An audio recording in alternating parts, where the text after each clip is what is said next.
In the Ivy Hill Cemetery in Philadelphia, there sits a large plot kept almost entirely covered in stuffed animals donated by local families and visitors. The headstone reads America's Unknown Child, a permanent reminder of the child who lies beneath it.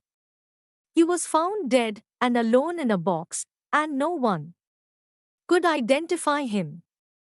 The case of the boy in the box was one of Philadelphia's most baffling crimes, stumping police for over 60 years and still, today, leaving hundreds of unanswered questions.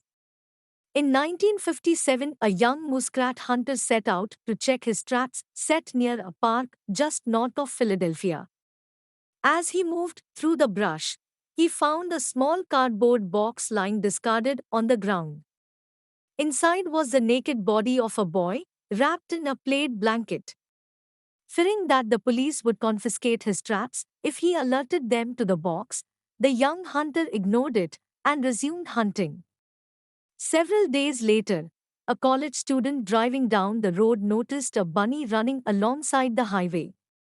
The student knew there were traps in the area and stopped to make sure the animal was safe.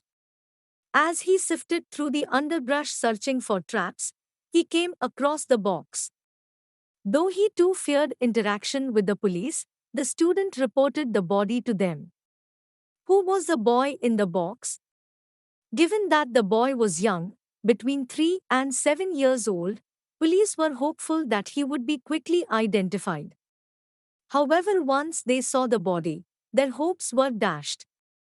While people would surely be looking for a missing boy who was healthy, well cared for, and clearly loved, it was unlikely that they would be looking for a scrawny, dirty, malnourished one.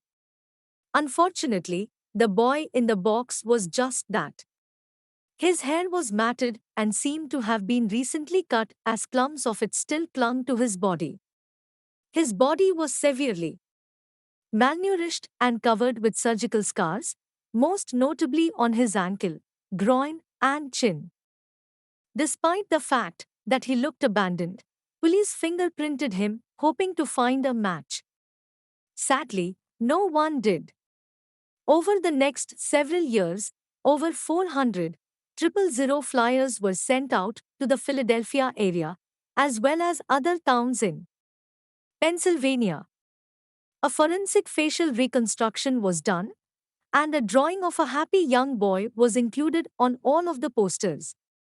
Flyers were posted in police stations' post offices, and even included in the envelopes with gas bills, but still, no one came forward with information. The crime scene itself was searched several times, but apart from several items of children's clothing, there were no leads.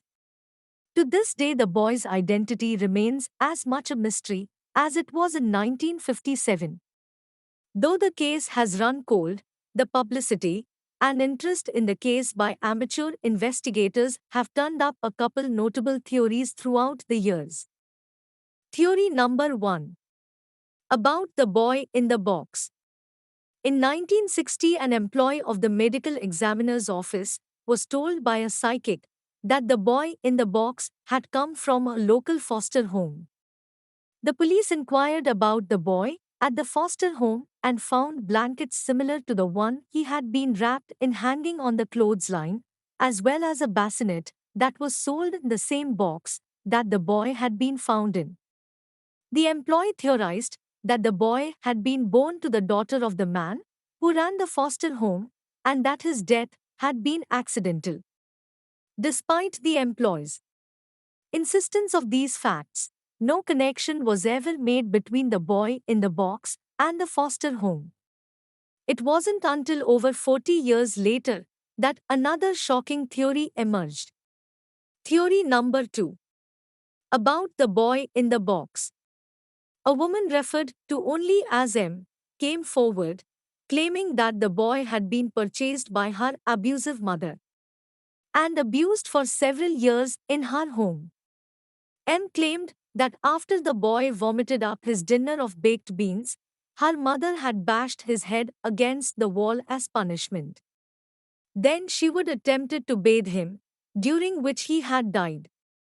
The police initially followed this lead, as there were remains of baked beans in the boy's stomach, and his fingers appeared to be water wrinkled.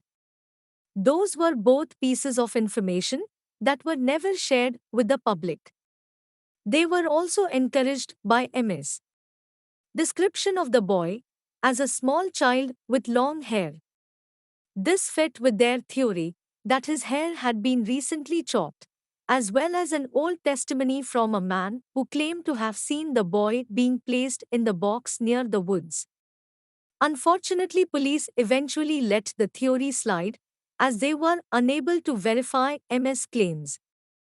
After looking into MS' background, they found a history of severe mental illness. When they attempted to corroborate her claims with neighbors and friends, all of them denied ever seeing a child in the home. The theory was eventually dismissed as ridiculous.